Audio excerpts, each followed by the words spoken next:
Assalamualaikum warahmatullahi wabarakatuh. Untuk adik-adik dan anak-anak sekalian, pada pertemuan kali ini, kesempatan kali ini saya akan memaparkan tentang mikrobiologi kesehatan khususnya untuk kelas 11 TLM, di mana pertemuan ini akan menjelaskan KD awal yaitu KD pengetahuan 3.1 menganalisis morfologi bakteri dan KD keterampilan 4.1 melakukan pengecekan kelompok morfologi bakteri. Tujuan dari pertemuan ini yaitu peserta didik bisa menganalisis struktur, ciri fisik, dan proses perkembangbiakan bakteri, dan peserta didik bisa melakukan identifikasi suatu kelompok morfologi dari bakteri. Di sini bisa Anda lihat, bakteri tersusun atas struktur luar dan struktur dalam, di mana struktur luar itu awal dia dilapisi oleh kapsul, lalu ada dinding sel yang tersusun atas peptidoglikan, lalu ada membran plasma. Nah, ada juga flagel. Flagel itu alat gerak atau disebut juga dengan bulu cambuk. Flagel ini bermacam-macam. Tiap bakteri tidak memiliki flagel yang sama, atau bahkan ada bakteri yang tidak memiliki flagel. Contoh beberapa flagel, jenis flagel yang dimiliki oleh bakteri ada namanya monotrik, ada namanya lofotrik, ada namanya popotrik, amfitrik, dan feritrik. Monotrik itu si bakteri memiliki satu flagel yang melekat dalam satu kutub saja. Kalau lofotrik ada beberapa flagel yang melekat pada beberapa kutub, atau dua kutubnya itu ada beberapa flagel. Dan popotrik, amfitrik, feritrik juga memiliki ciri flagel yang berbeda juga. Di situ juga Anda bisa melihat ada namanya pili atau fimbriae. Fimbria itu benang halus di sekitar dinding sel. Bisa Anda lihat itu dia berwarna hijau di gambar. Dia itu benang-benang halus atau disebut juga dengan fimbriae. Ya. Di situ biasanya pili atau fimbriae itu hanya ditemukan pada bakteri yang berbentuk batang atau basil yang bersifat gram negatif. Kalau kita berbicara dengan bakteri batang bersifat gram negatif, itu seperti jenis dari bakteri tuberkulosis. Ada juga kapsul, ya tadi yang sudah saya sebutkan ya, di bagian luarnya tadi. Untuk struktur dalam itu ada sitoplasma, nukleoid, ribosom, dan plasmid di dalamnya. Itu bisa Anda pelajari lebih lanjut mengenai struktur dalamnya. Berbicara bentuk-bentuk bakteri, jadi ketika kita belajar mengenai ciri bakteri, kita harus tahu dulu dari luarnya, oh bakteri itu punya flagel atau tidak, dia punya fimbriae atau tidak, dia kapsulnya berbentuk apa. Nah, kalau kita bilang kapsulnya atau bentuknya seperti apa, bentuk-bentuk bakteri itu kita bagi menjadi 3 saja ya. Ada namanya kokus, basil, dan bentuk lainnya. Jadi seperti itu saja kita baginya. Kokus, basil, dan bentuk lainnya.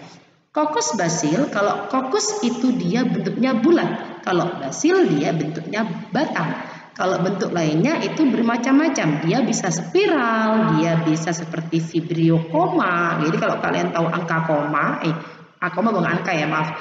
Bentuk simbol koma itu ada namanya bakteri berbentuk vibrio atau koma.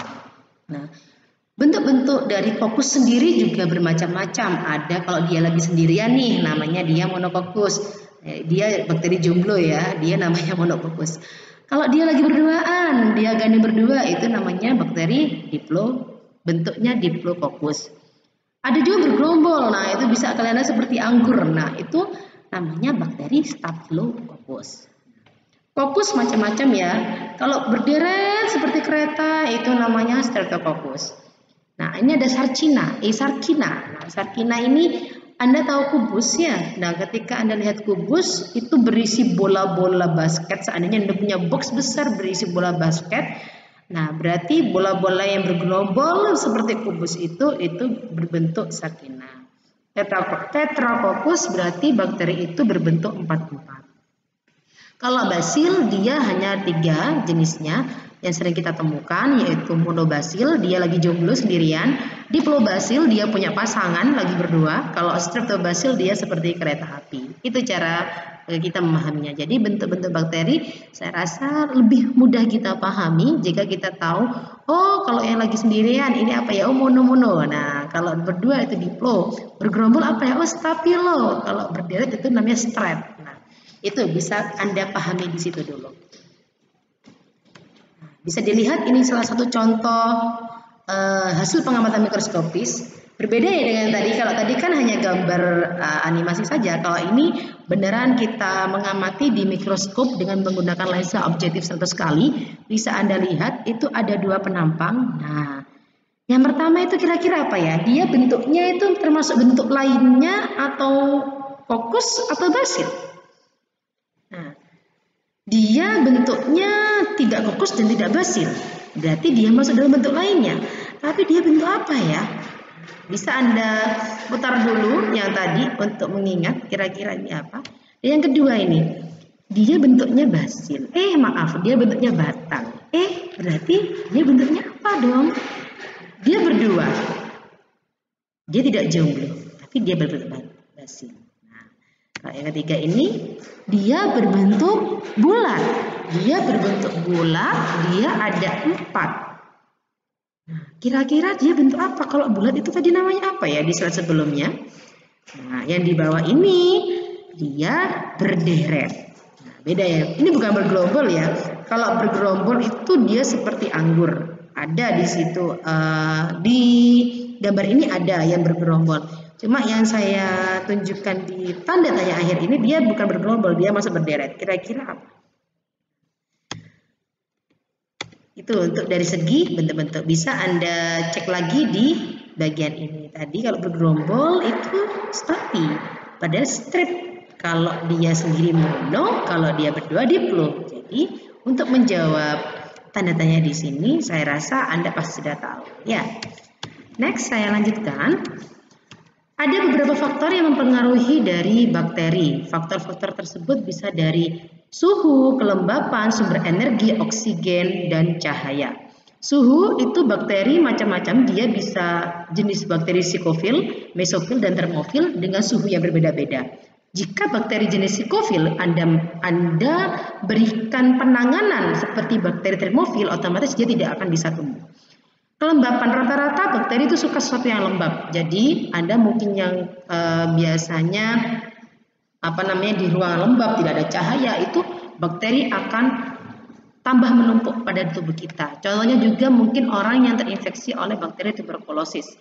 Bakteri tuberkulosis itu kan ada bersarang pada paru-paru tubuh kita. Nah, orang itu pasti akan disarankan oleh dokter sering berjemur, sering kena sinar matahari, rumahnya tidak boleh pengap, udara harus keluar masuk. Karena apa?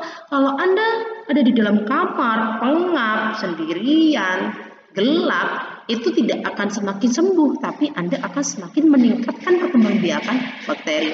Makanya dokter selalu menyarankan sering terkena sinar matahari, cari udara segar, jangan sampai Anda di situ pengap.